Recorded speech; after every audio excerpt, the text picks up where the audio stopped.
The House will be in order. The prayer will be offered by Chaplain Kibben. Would you pray with me? Create in us a clean heart, O God, and put a new and steadfast spirit within us.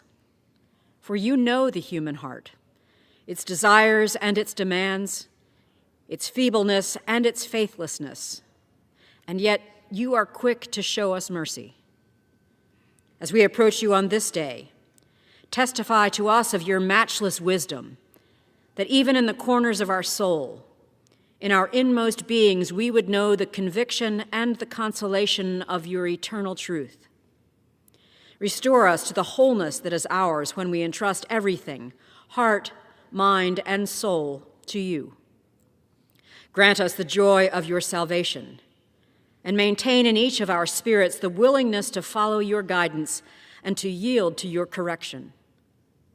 Then open our lips, that the words we speak today will reflect the sincerity of a faith shaped by a humble spirit, that they will proclaim the hope of a faith that depends on your everlasting promises, and that they will sing the joy of a faith that has received the gift of your redeeming love. We stand in the bounty of your mercy and pray in the power of your gracious and loving name. Amen.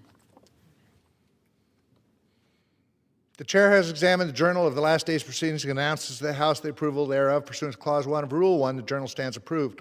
Pledge of Allegiance will be led by the gentleman from New York, Mr. Latimer. To the flag. And to the republic for which it stands, one nation under God, indivisible, with liberty and justice for all. Chair will receive a message. Mr. Speaker, messages from the Senate. Mr. Speaker, Mr. Secretary. I've been directed by the Senate to inform the House that the Senate has passed S-320, an act to reauthorize the Earthquake Hazards Reduction Act of 1977 and for other purposes, in which the concurrence of the House is requested. For what purpose does the gentleman from California seek recognition? Mr. Speaker, I send to the desk a privileged resolution and ask for its immediate consideration in the House. Clerk will report the resolution. House Resolution 978, resolved that the House has heard with profound sorrow of the death of the Honorable Doug LaMalfa, a representative from the state of California. Resolved that the clerk communicate these resolutions to the Senate and transmit a copy thereof to the family of the deceased. Resolved that when the House adjourned today, it adjourned as further mark of respect to the memory of the deceased. Without objection, the resolution is agreed to and the motion to reconsider is laid on the table.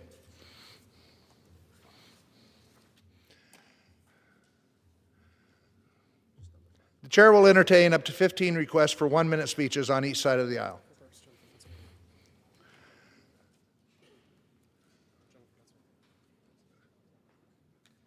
For what purpose does the gentleman from Pennsylvania seek recognition?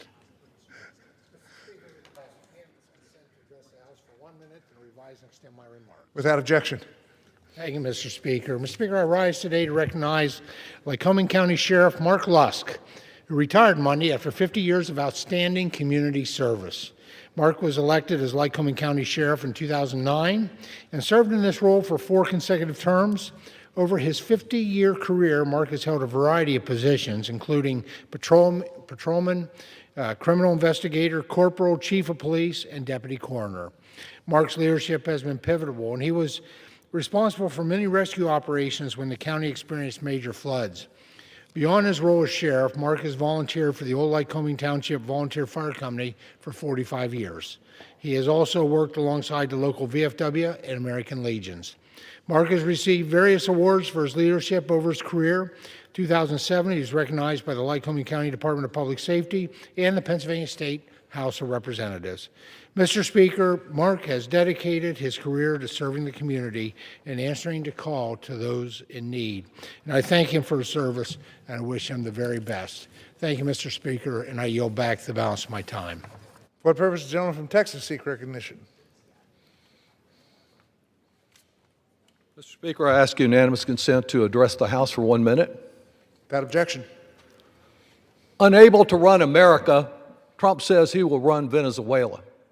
Unwilling to provide help to Americans facing soaring health premiums, he offers new tax subsidies to big oil. Long eager to drag America back to the ugly glory days of white nationalism under his hero, President William McKinley, Trump now also is apparently going to make imperialism great again also. Declaring that he and he alone will dominate the Western Hemisphere, he sends a chilling message to his fellow authoritarians like Putin and Xi and others: might makes right, just stay in your own neighborhood. With no interest in democracy, he's made clear that this is a war for oil and that he will work with any pawn that will get it to him, even those who are launching a new wave of repression in Venezuela. Colombia, Mexico, Greenland, he's handing Putin a gift by dividing NATO. Our allies had to meet yesterday to defend Denmark on Greenland from this bully in chief. So many conflicts, no plan to provide security to American families. He ignores our needs. I yield back. For what purpose does the gentleman from New York seek recognition? Mr. Speaker, I ask unanimous consent to address the House for 1 minute and to revise and extend my remarks. Without objection. Thank you.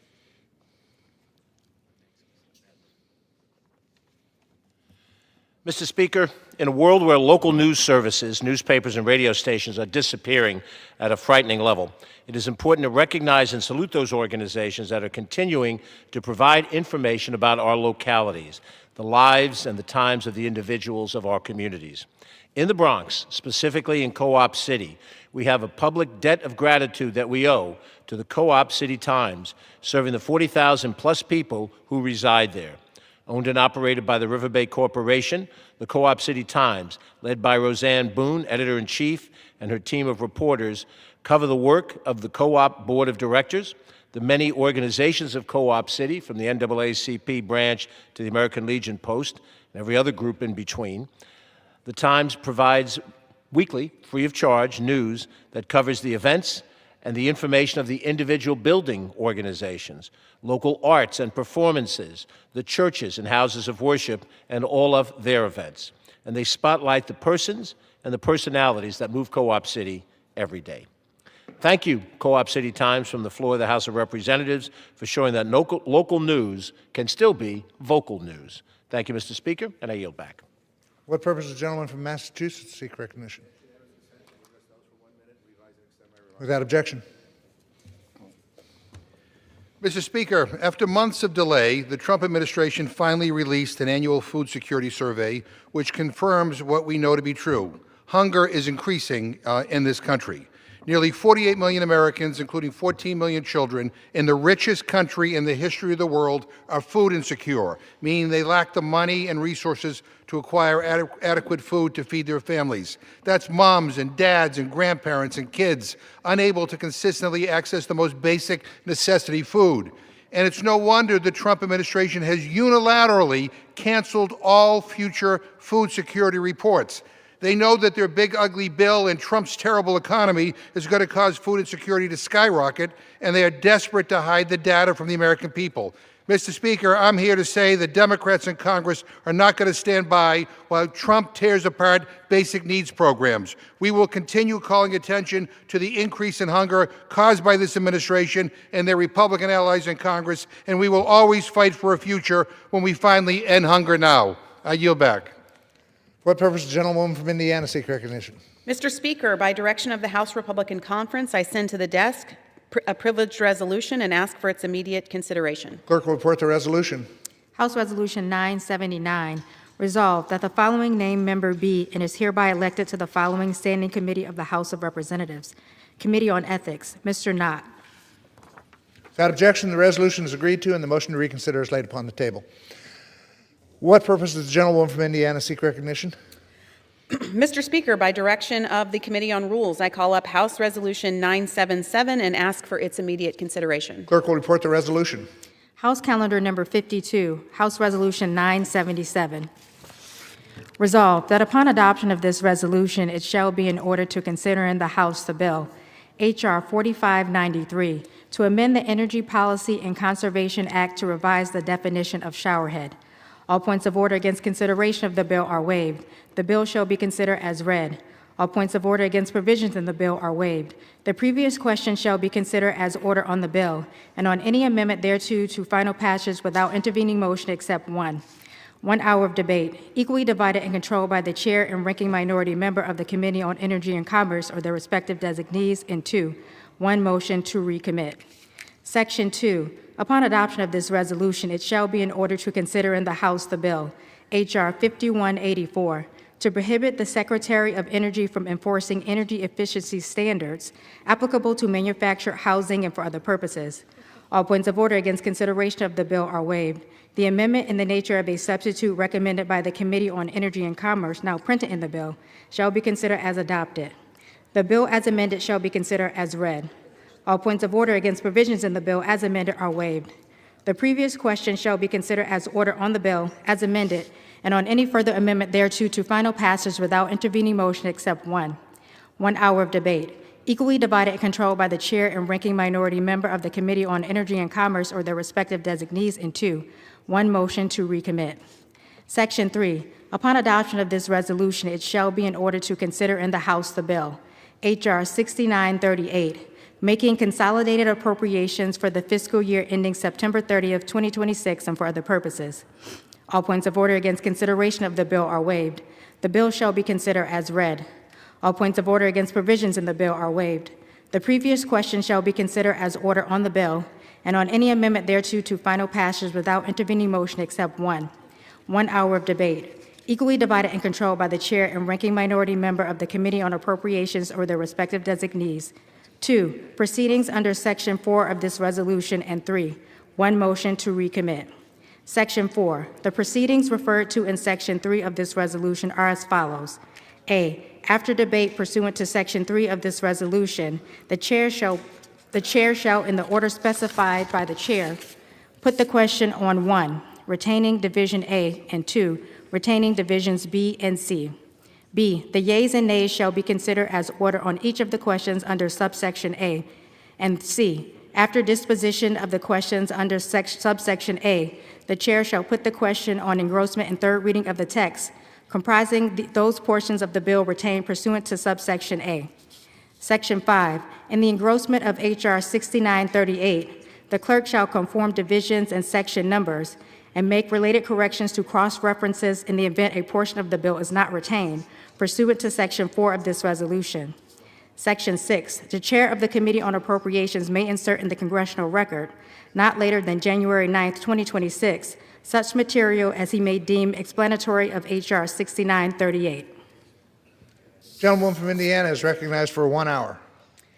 Mr. Speaker, for the purpose of debate only, I yield the customary 30 minutes to the gentleman from Massachusetts, Mr. McGovern, pending which I yield myself such time as I may consume. Gentlewoman is recognized. During the consideration for this resolution, all time yielded is for the purpose of debate only. Mr. Speaker, I ask unanimous consent that all members have 5 legislative days to revise and extend their remarks. Without objection. Earlier this morning, the Rules Committee met to produce a rule, H.Res. 977, providing for the House's consideration on the following 3 bills. First, the rule provides for H.R. 4593, the Shower Act, to be considered under a closed rule. It provides 1 hour of debate, equally divided and controlled by the chair and ranking minority member of the Energy and Commerce Committee or their respective designees, and provides for 1 motion to recommit. Second, the rule provides for H.R. 5184, the Affordable Homes Act. H.R. 5184 would be considered under a closed rule. It also provides for 1 hour of debate, equally divided and controlled by the chair and ranking minority member of the Energy and Commerce Committee or their respective designees, and provides for 1 motion to recommit. Third, the rule provides for H.R. 6938, Commerce, Justice, Science, Energy and Water Development, and Interior and Environment Appropriations Act 2026. H.R. 6938 would be considered under a closed rule, and it also provides 1 hour of debate, equally divided and controlled by the chair and ranking minority member of the Committee on Appropriations or their designees, and provides for 1 motion to recommit. The rule provides for separate votes on Division A and Divisions B and C. Mr. Speaker, I rise in support of this rule and in support of the underlying legislation. These bills reflect a simple governing philosophy: freedom of choice, fiscal responsibility, regulatory clarity, and a government that focuses on the American people, not bureaucracy. Let me begin with the appropriations package. Beginning with H.R. 6938, the Commerce, Justice, Science, Energy and Water Development, and Interior and Environment Appropriations Act of 2026. These bills make targeted, disciplined investments to strengthen American energy dominance, reinforce our nuclear deterrent capabilities, support law enforcement, and expand access to critical minerals. These policy priorities are shared by President Trump, congressional Republicans, and millions of Americans. Importantly, this appropriations package ends Biden-era policies, enacting a more conservative vision, all while cutting fiscal year 2026 spending by nearly $2 billion, delivering significant savings for taxpayers. Let me repeat that. Passing full-year appropriations ensures we're not defaulting to Biden-era spending levels or radical priorities. It allows Congress to reset funding levels in support of the conservative policies aligned with President Trump's agenda. The Commerce, Justice, Science, and Related Agencies Appropriations Act provides $78 billion in discretionary funding, including resources to stop the flow of fentanyl, and provides critical funding to support state and local law enforcement. It increases funding for the Drug Enforcement Administration to combat the fentanyl crisis, supports the Department of Justice grant programs that target opioids and child exploitation, and facilitates immigration enforcement. It protects the Second Amendment by keeping long-standing safeguards in place that prevent federal agencies from restricting lawful firearms, ammunition, and sporting equipment without congressional approval, and decreases funding for the ATF. It also maintains pro-life hide protections to ensure taxpayer dollars are not used to fund abortions. The Energy and Water Development and Related Agencies Appropriations Act directs $58 billion toward national security and strengthens America's energy independence. These investments are essential to restoring American leadership in nuclear energy and achieving the administration's goal of dramatically expanding nuclear capacity by mid-century. At the same time, they eliminate wasteful Biden-era offices that prioritized ideology over outcomes. The Interior, Environment, and Related Agencies Appropriations Act provides $38 billion to expand access to public lands, reverse harmful regulatory overreach, and rein in agency budgets.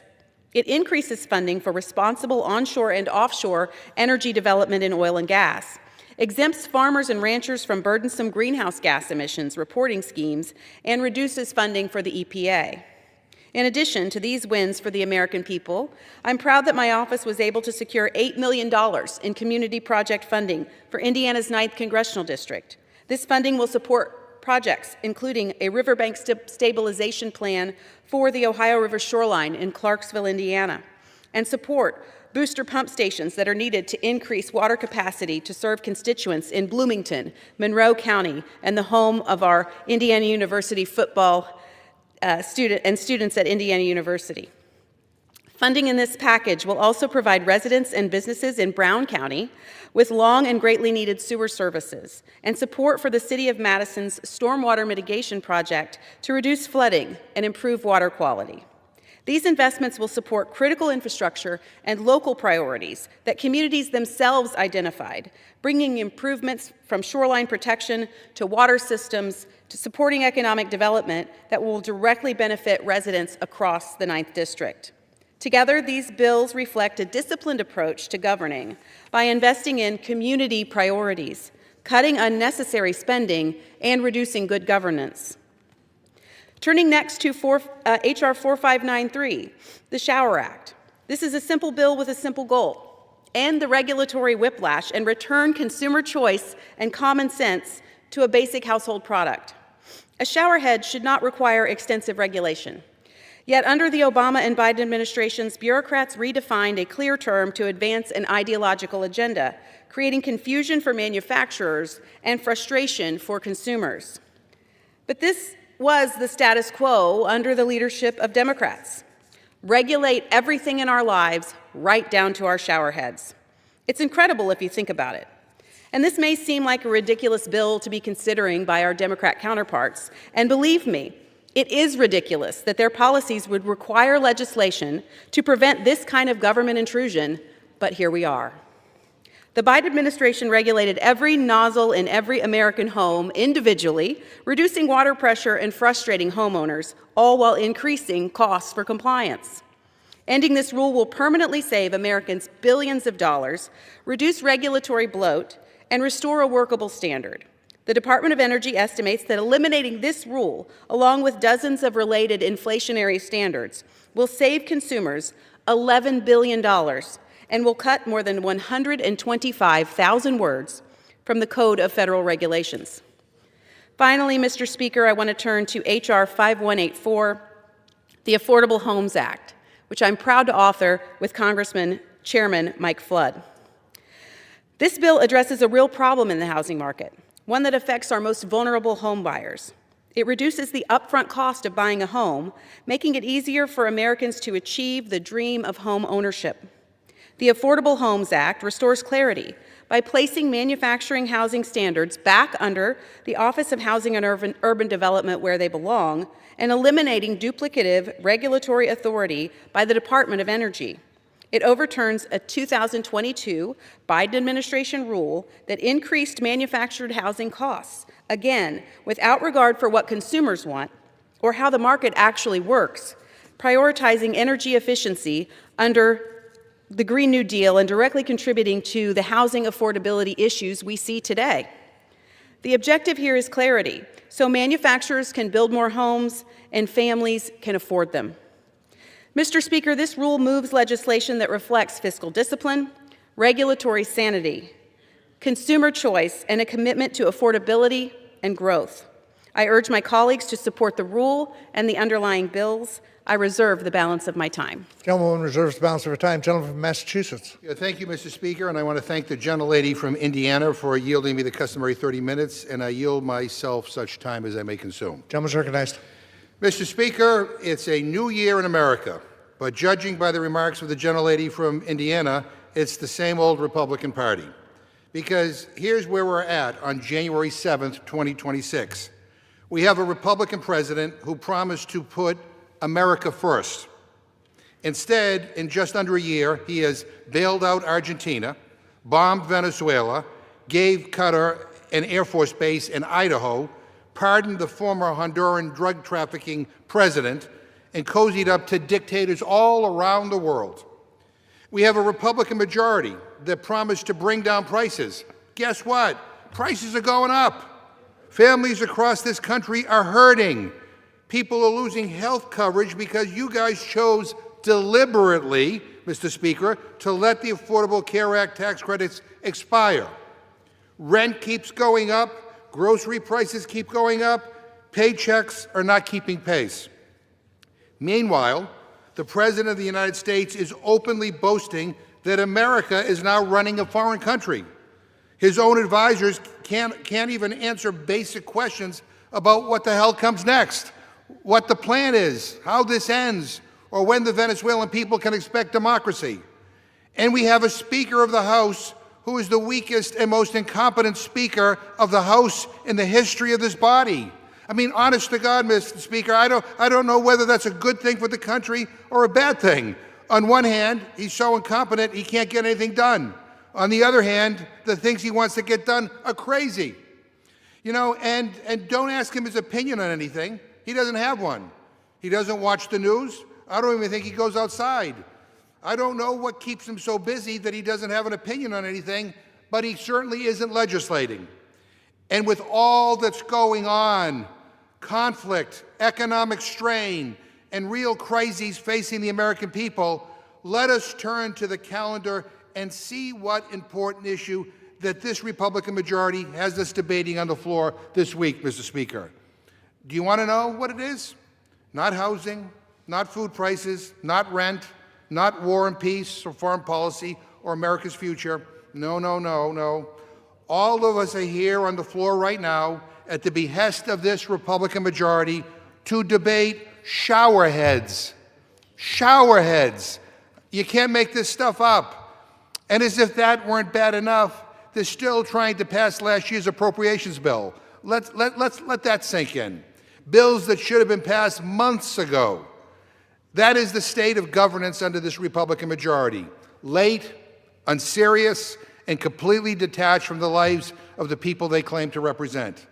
One of these appropriation bills funds the Department of Justice and federal law enforcement. And that brings us to something Republicans would rather forget, but what our country must not. Yesterday marked the 5-year anniversary of the January 6th insurrection. 5 years since a violent mob, whipped into a frenzy by the lie that Trump won the election, even though he lost, stormed into this building to overturn a free and fair election. 5 years since law enforcement officers, Capitol Police and others were beaten, crushed, stabbed, pepper sprayed, and hunted down by a MAGA mob determined to overturn the election and stop the peaceful transfer of power. They hunted members of Congress, Democrats and Republicans alike, and I can still remember them chanting, "Hang Mike Pence," because I was here that day, Mr. Speaker. Right where you are sitting now, right in that chair, I was one of the last members to leave the House floor. And I watched officers barricade the chamber doors behind me, here, with furniture, knowing that they were outnumbered, but refusing to surrender. I mean, I smelled tear gas. I felt the chaos. I saw the mob outside of the Speaker's lobby. The officers who were here that day saved lives. They upheld their oath to the Constitution. Many of them were hospitalized. Many were permanently injured. Some died, either from injuries sustained that day or by suicide after the trauma that they endured. Nearly 2,000 people were arrested, tried, and found guilty for their crimes that day. And what did Donald Trump do? He pardoned every single one of them. He pardoned the criminals who beat officers bloody, desecrated this building, and tried to tear American democracy apart. In my book, those pardons were unforgivable, unforgivable. And you know what he did yesterday? He put up a disgusting, disgraceful statement on the official White House website, lying about what happened that day, blaming the police, and calling everyone who was here that day innocent. Not a single mention of the 140 officers who were assaulted that day with weapons like bear spray, stun guns, hockey sticks, broken pieces of furniture, and flagpoles. Not a single mention. In fact, the White House even put up a statement that, quote, 0 law enforcement officers lost their lives, end quote, which is a disgusting lie. It is a disgusting lie and a disgrace to the memory of Officer Brian Sicknick, who laid in honor in the rotunda of this Capitol building after he died in the aftermath of January 6th. And after all of that, Speaker Johnson still refuses to display a plaque in the Capitol building to honor the officers who stood up to the mob that day, a memorial he is required by law to put up. I mean, you know, here it is, Mr. Speaker. Here it is, right here. That is what the Speaker refuses to put up. This is what it looks like. It's not the real one, because the real one is downstairs in storage somewhere. Speaker Johnson refuses to hang it up, and why? And why? We all know why. We all know why. He won't hang it up because he's Donald Trump's puppet. That's all this is. If he hangs up the plaque, Trump might get mad at him. What a pathetic, shameful abdication of duty. And I'm sure the gentlelady won't address a single point I made here about January 6th. I don't know whether she's afraid of the repercussions, but the bottom line is, I just want to say for the record, shame on Republicans for trying to cover up their complicity in what happened that day. And shame on them for wasting the people's time on showerheads while ignoring the economic, democratic, and moral crises staring this country in the face. With that, Mr. Speaker, I reserve my time. Gentleman reserves the balance of his time. Gentlewoman from Indiana. All members are reminded to refrain from engaging in personalities toward the President.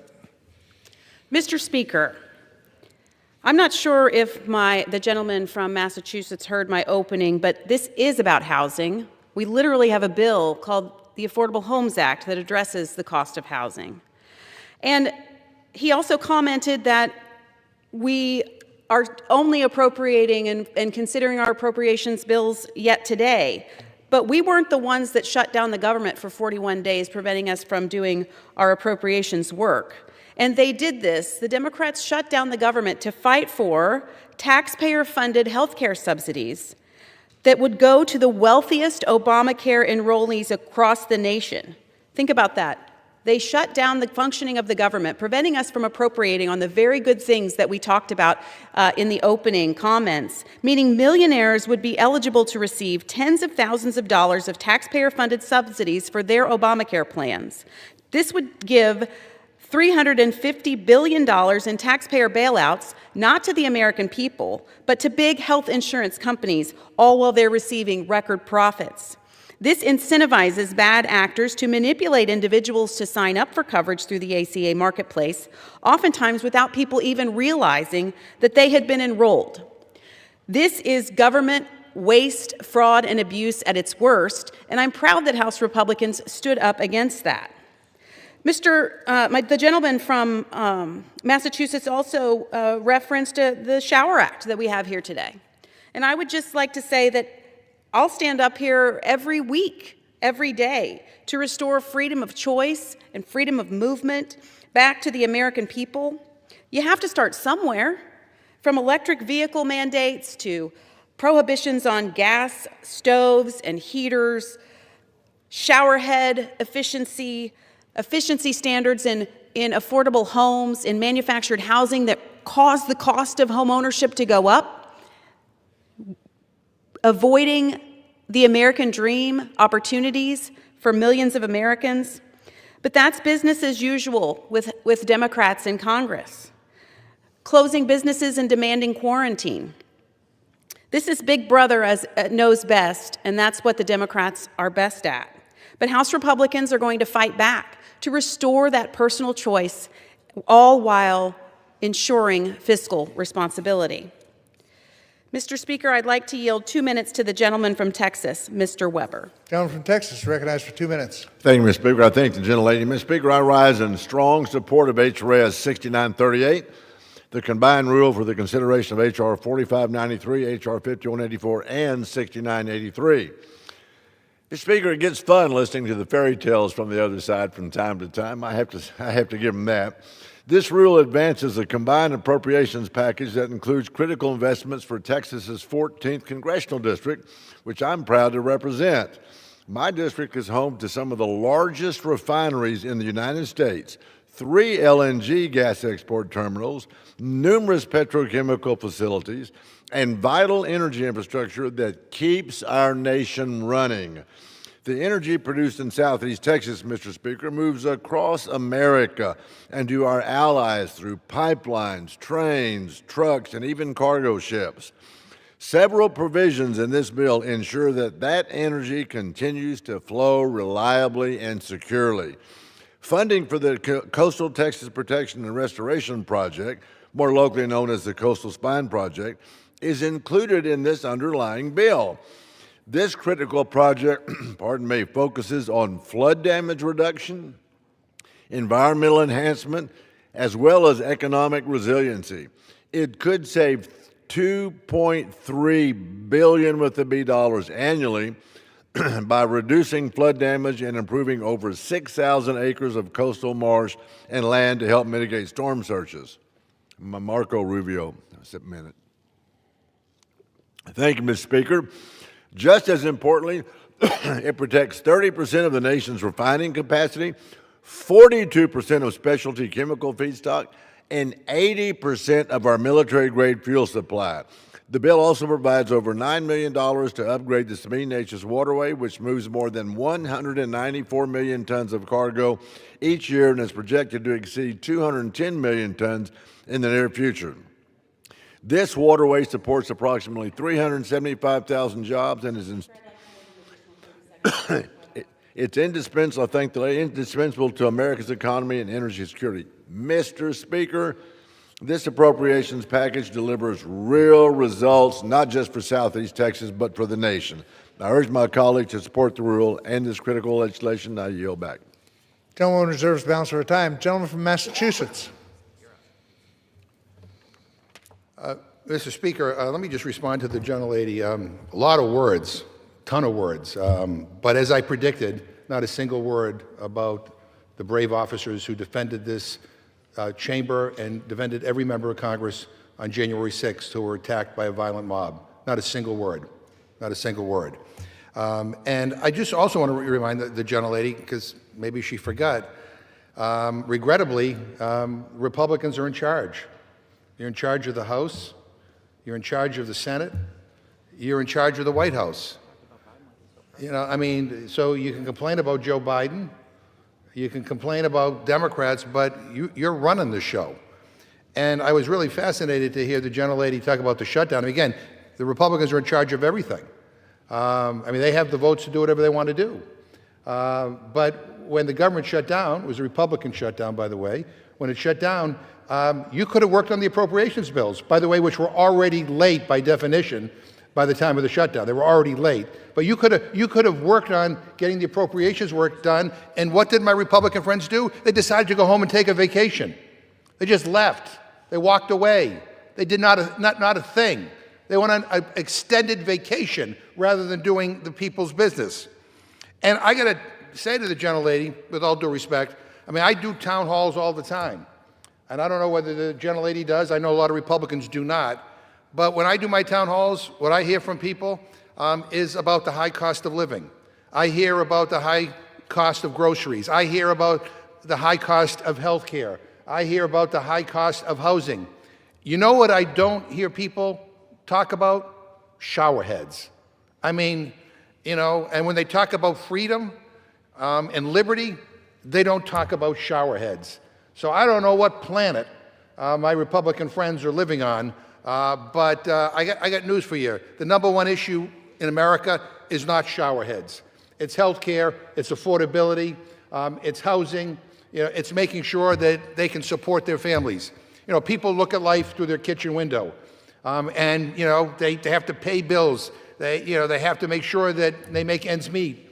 And right now, under this Republican economy, life is too damn expensive. People can't afford the basic needs. I just gave a 1-minute speech before we get into this debate about the increase in hunger in this country.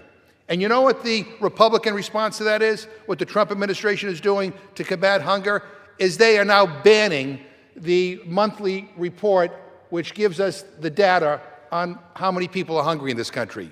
No, we're not investing in programs to help combat hunger. We're not fighting for higher wages. We're not trying to lower health care costs. We're just going to hide the information from people so that people don't know how bad the situation is. So again, appreciate the gentlelady's, you know, all of her words, but quite frankly, they ring hollow.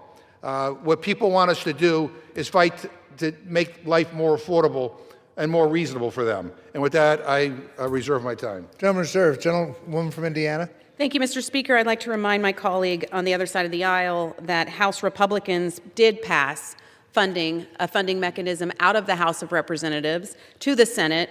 And because of the 60-vote rule in the Senate, we did need the help of Democrats in the Senate to fund the government. And they held out, and again, for the purpose of funding taxpayer-funded health care subsidies to benefit the wealthiest Obamacare enrollees in the nation and fat cat insurance companies. I'd also like to note that much of what the gentleman has been referring to is the deflection is like a magic trick. You can say words, just like he accused me of saying many words, but the facts outweigh the deflection, which is it took much of 2025 to rid ourselves of Sleepy Joe America last Biden economic hangover, but Republicans in Congress and President Trump have delivered. America is now reaching new milestones under Republican leadership, turning the tide back to American greatness. Let's just look at the economy. Quarter 3 GDP growth was a roaring 4.3%, the fastest growth in years. The deficit is being addressed. The federal government's cumulative deficit for fiscal year 2026 at the end of November was 19% lower than the same time last year. Core inflation at 2.6%, the lowest we saw in 4 years. Rents are falling month after month, and shelter inflation is at a 4-year low. Gas prices are down to their lowest levels in 4 years. Stocks are at near highs by the end of the year, with the S&P climbing by 17% in 2025.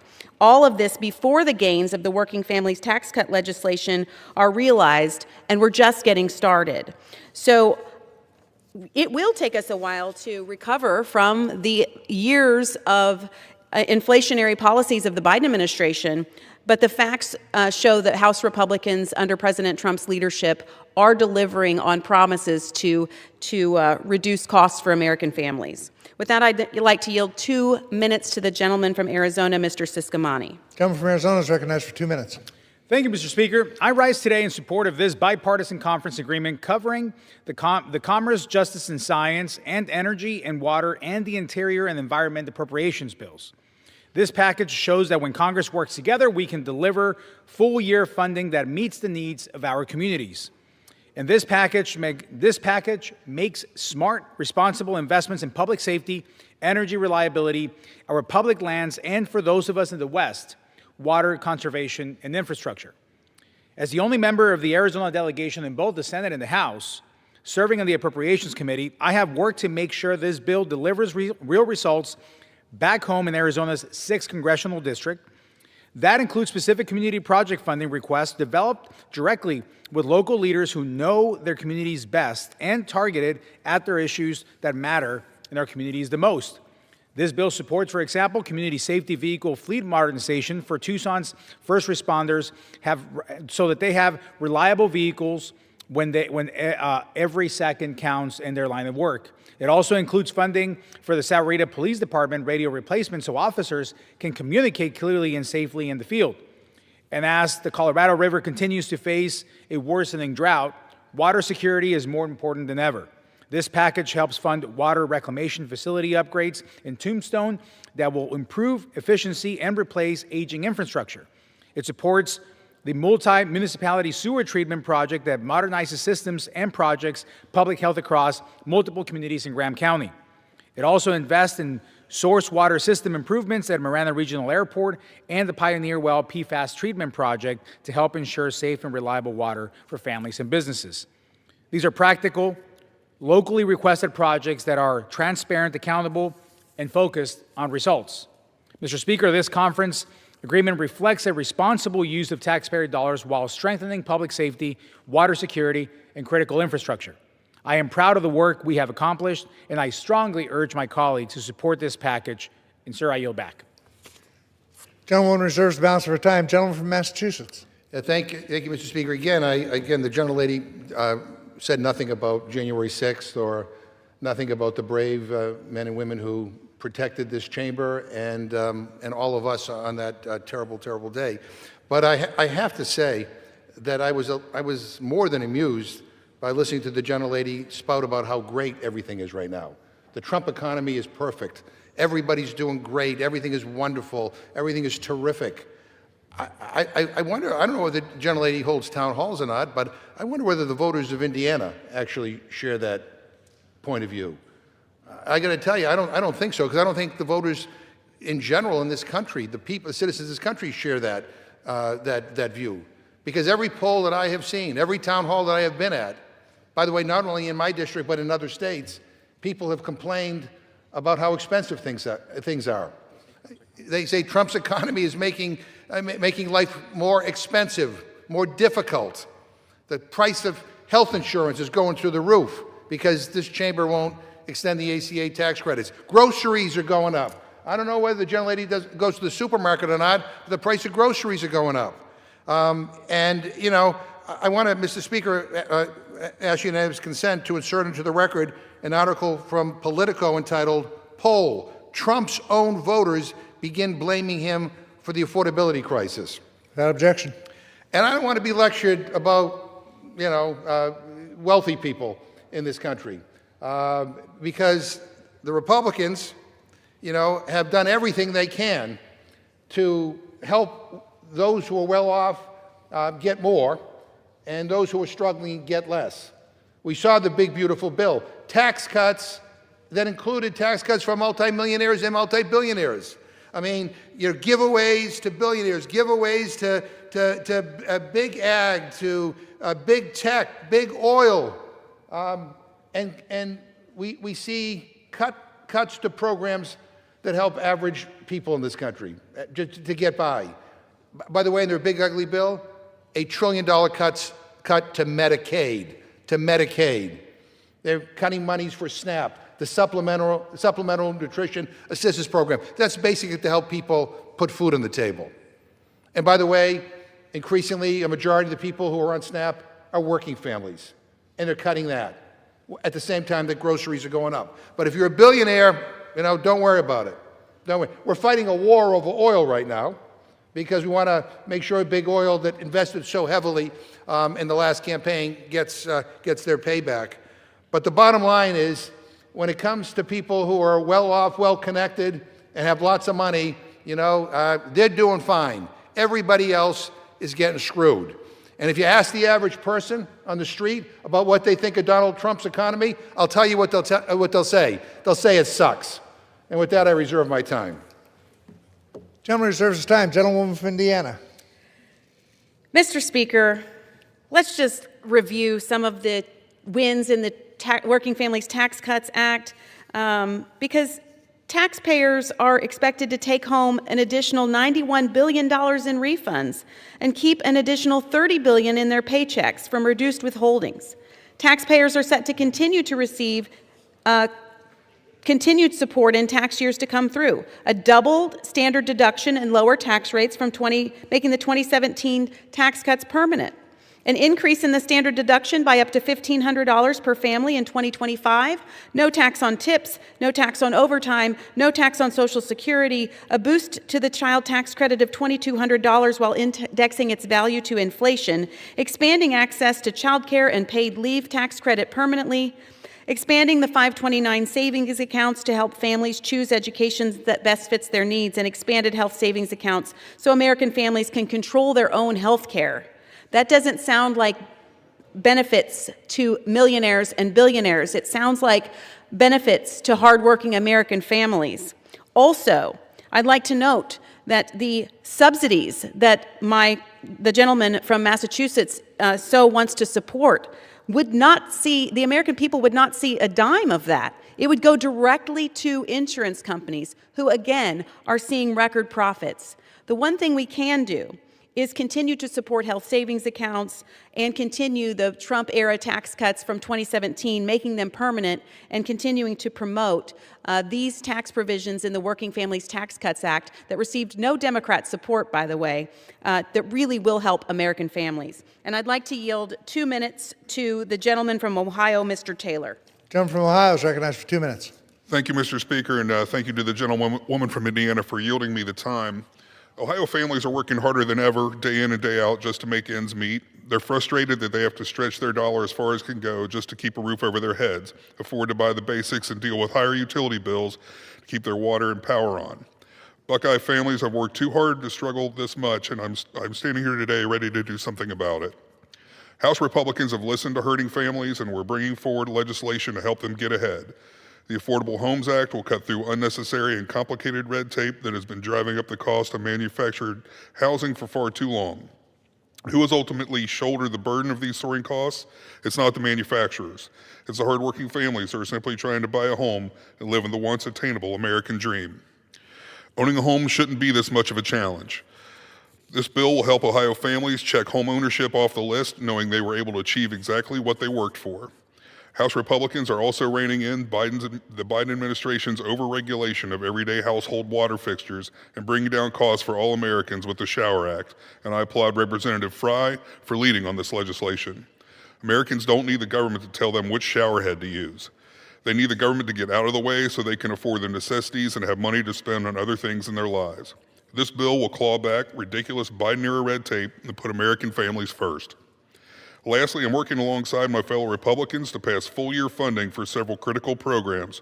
In my district, several water and police projects will be funded, which will benefit some of the poorest and most rural areas in this country.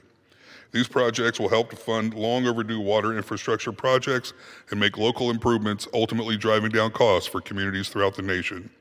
I would like to recognize Representatives Houchin and Russell Fry, as well as our Republican leadership and the Appropriations Committee led by Chairman Cole for leadership on these critical pieces of legislation being considered.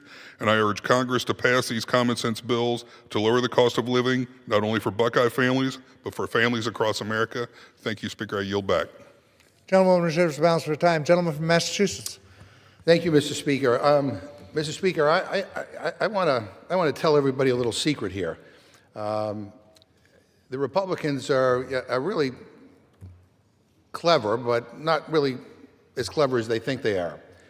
The big, beautiful bill that they passed, you know, the one that includes tax cuts for multimillionaires and multi-billionaires, and the one that guts Medicaid by $1 trillion, is incredibly unpopular. It is incredibly unpopular. In fact, the Kaiser Family Foundation said that 64% of Americans oppose it. 64%. And get this, even Fox News say that 59% of the American people oppose it. And why do they oppose it? And why is it so unpopular? It's because what's contained in it. And rather than fix that, and we just heard the gentlelady do this, but rather than fix it, they renamed the bill, the Working Families Tax Cut Act. That never passed the House. That's a new title they made up. And they think all they need to do is change the title of a bill, and then the American people won't realize all the garbage that's tucked into the bill. Yeah, it's like lipstick on a pig. I mean, this is ridiculous. This is insane. The American people are hurting because of the Republican policies. The American people are hurting because they won't extend the ACA tax credits. By the way, people will see their health insurance costs go down if the ACA tax credits are extended. And the gentlelady's like, you know, all upset about it, but I would urge her to talk to some of her Republican colleagues, by the way, who have signed on to a discharge petition to force a vote on extending the ACA tax credits, which we will begin that debate today and vote on it tomorrow. Yeah, so it's not just Democrats. There are some Republicans who are like, I'm hearing from my constituents that they're getting screwed over on their health care, and they want us to do something. Yeah. So, I mean, the bottom line is, you know, you can change the titles of bills and all that kind of stuff, but if you don't change the substance, if you don't get Donald Trump to back off on his tariffs, by the way, which are responsible for rising housing costs in this country, if you don't get him to change his views on that, things are going to continue to get worse. So you can change the titles of bills all you want, but you're not changing the reality for millions of Americans. So this is just, I mean, it's hard to believe that in the House of Representatives, which is supposed to be a serious body, that this is what we are talking about. We are changing titles of bills so that maybe the American people won't know what we're talking about. And with that, I reserve my time. Gentleman reserves the balance of his time. Gentlewoman from Indiana. Gentlewoman reserves. Gentleman from Massachusetts. Mr. Speaker, if we defeat the previous question, I'm going to offer an amendment to the rule to bring up H-Con Res 33, which calls for the plaque honoring the brave police officers that defended this Capitol and our democracy on January 6th to be put up in the Capitol as required by law. As required by law. Mr. Speaker, I am sick and tired of Republicans standing up and proclaiming their unwavering support for law enforcement when they won't even honor the law enforcement that saved them, that saved us and our democracy here on January 6th. Yesterday was the 5th anniversary of the January 6th attack on the Capitol by supporters of Donald Trump. Over 140 officers were injured. An officer was killed. Others died by suicide following the trauma of that day. And do you know how the White House marked this anniversary? Do you know how the White House marked this anniversary? They marked it by putting up an Orwellian webpage, rewriting history, and claiming it is the officers who were to blame for the violence. How disgusting. How despicable. How disgraceful. You know, and I asked my Republican colleagues, do you really believe that crap? When you look in the eyes of the Capitol Police that guard this building, do you accuse them of being responsible for the violence of that day? How dare the President of the United States say such a thing? And how shameful of this Republican majority to stay silent in the face of this depravity and rewriting of history. Republicans found the time to illegally slap Donald Trump's name onto the Kennedy Center, defacing a memorial to a great president in a single day, 24 hours, 24 hours. But illegally required honor for the officers who defended this democracy? I mean, 5 years of excuses, 5 years of delay, 5 years of cowardice and disrespect to law enforcement by Republicans. When all is said and done, history will not look kindly on these Trump Republicans and this Republican majority, and they all know it. They all know it. And at this point, let me say to my Republican friends, it is always the right time to do the decent thing, the thing the law requires, which is to hang the plaque honoring these brave men and women who put their lives on the line to defend us, to defend this building, and to defend this democracy. Mr. Speaker, I ask unanimous consent to insert the text of my amendment into the record, along with any extraneous material immediately prior to the vote on the previous question. Without objection. And I reserve the balance of my time. Gentleman reserves. Gentlewoman from Indiana. Mr. Speaker, I yield 2 minutes to the gentlelady from Utah, Ms. Malloy. Gentleman from Utah is recognized for 2 minutes. Thank you, Mr. Speaker. I rise in support of this rule that moves appropriations bills that reflect the leadership of Chairman Cole and the priorities of this Congress, avoiding another shutdown and spending taxpayer dollars responsibly and in a way that directly benefits Americans. These bills lower the cost of living and boost the economy. They support domestic energy production, result in lower costs for American families and businesses, and invest in water infrastructure to address drought and protect supplies for communities across this country. These appropriations bills that are included in the rule spend hard-earned tax dollars responsibly, reduce spending below current levels, putting money back in Americans' pockets and reducing our deficit. They ensure that government funding works efficiently to deliver services that make life better for Americans, and the American people are watching us. They want to see Congress do our most basic, essential function, which is spending government dollars and controlling the power of the purse. Through bipartisan, bicameral negotiations led by appropriators, we're turning priorities into action and putting American first. And Mr. Speaker, this package demonstrates the value of Congress by delivering results for Utah, for America, and across the country. And I urge my colleagues to support the bill, and I yield back. Gentlewoman reserves the balance of her time. Gentleman from Massachusetts. How many more speakers does the gentlelady have? We have 2 speakers, Mr. Speaker. Mr. Speaker, let me just yield myself a brief amount of time here. Again, no discussion, no comments on what happened on January 6th or about what the White House put on its webpage yesterday, blaming police officers for the violence on January 6th, saying that no police officer died when we know that's a lie. And no explanation as to why we're having such a difficult time hanging a plaque that, quite frankly, the law requires us to hang. The gentlelady voted against an amendment to, again, force the Speaker to once again hang the plaque. I'm happy to yield to the gentlelady if she wants to explain why she voted that way, or does she have any reaction to the White House's horrific and disgraceful statement yesterday, basically, smearing the brave men and women who are in law enforcement and the Capitol Police officers? I'm happy to yield to the gentlelady.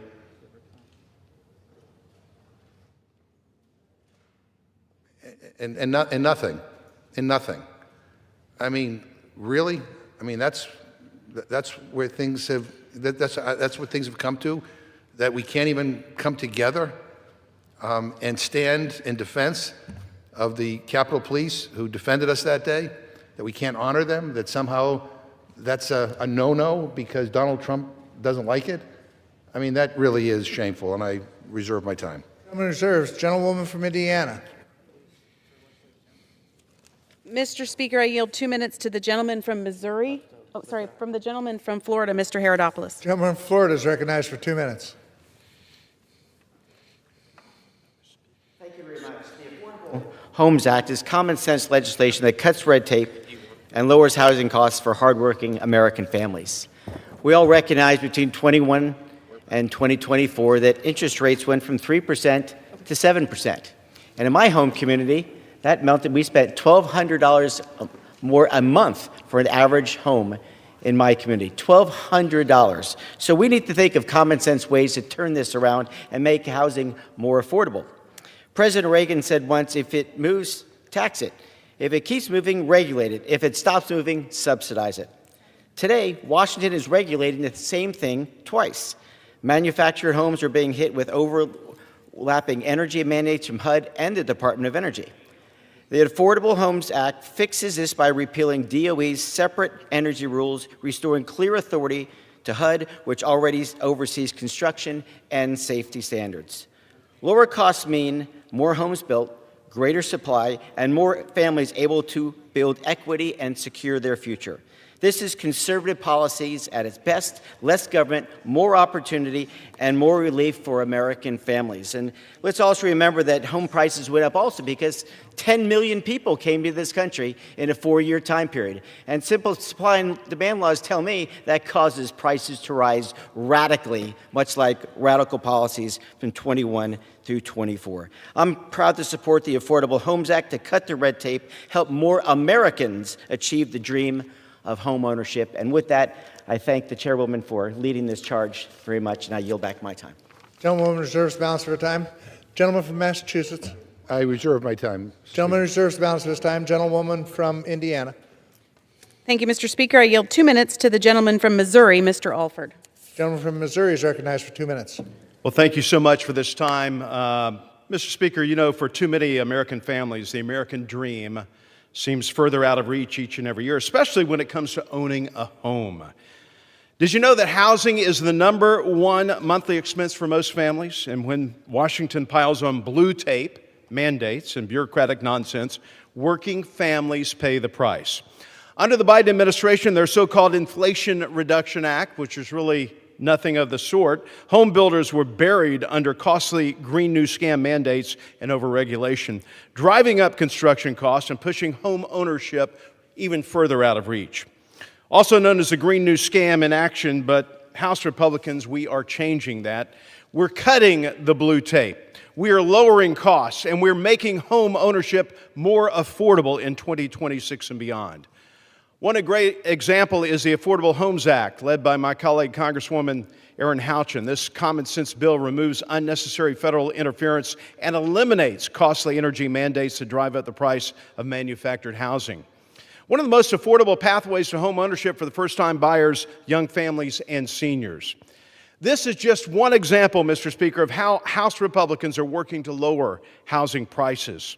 As co-chair of the Real Estate Caucus, I work with the Trump administration to reverse these disastrous policies because the government should get out of the way and not stand in the way of the American dream. Back home in Missouri, I've seen exactly what these mandates do. A Kansas City builder showed that so-called green energy codes save homeowners only about $125 a year, but add more than $1,200 a year to families' mortgages. It's simple, folks. If a policy costs families more than it saves them, it is not a smart policy. House Republicans are fighting to make housing affordable again, putting families first, and the first step is this bill. I urge passage of the rule. I urge passage of this act. Let's make homes affordable in America again and save the American dream. Thank you, and I yield back. Gentlewoman reserves the balance of her time. Gentleman from Massachusetts. May I ask the gentlelady how many more speakers she has? I'm prepared to close. All right. Mr. Speaker, how much time do I have left? Gentleman from Massachusetts has 9 minutes remaining. Gentlewoman from Indiana has 4 minutes remaining. Thank you. I yield myself the remaining time. Gentleman's recognized. Mr. Speaker, let's be honest about what we've seen from this Republican majority. Republicans can't govern. They can't lead. They won't, and they don't fight for the people who sent them here. They rush to the floor to redefine what a shower head is. That's the big issue. They move at lightning speed on tax breaks for billionaires. They bend over backward to enrich Trump and his inner circle, going so far as to invade another country to grease the skids for big oil. It's not about democracy. It's not about human rights. It's not even about drugs.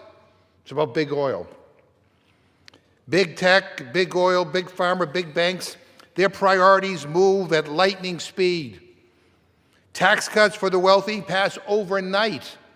Corporate giveaways face no obstacles. But when it comes to protecting health care for millions of Americans, suddenly there's hesitation. Suddenly there's delays. Suddenly there's no money. Suddenly they move in slow motion. Suddenly we can't do anything. Well, it may be 2026, but it's the status quo for this Republican majority. New year, same BS for them. Except when it comes to what's happening in Venezuela. Then they're dragging us back to 2003. But other than that, it's always the same funding from elite donors with phony talk about helping regular people, the same contempt for their own voters, the same recklessness abroad, the same incompetence at home. And here is what Republicans always underestimate. The American people are paying attention. They're not stupid. They know when billionaires get everything and everyone else gets excuses. They know when governance is replaced by stunts, distractions, and culture war nonsense. There's always a reckoning for that kind of failure, always. And this year will be no exception. They know all the gimmicks. So, we passed this monstrosity of a bill called the One Big Beautiful Bill. Again, the American people are horrified by what's in it. Again, excessive giveaways to those wealthiest in this country, cutbacks in health care, cutbacks in everything that matters to working families.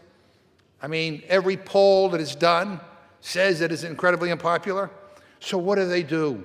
Rather than fix the problem, they come up with a counterfeit name for the bill.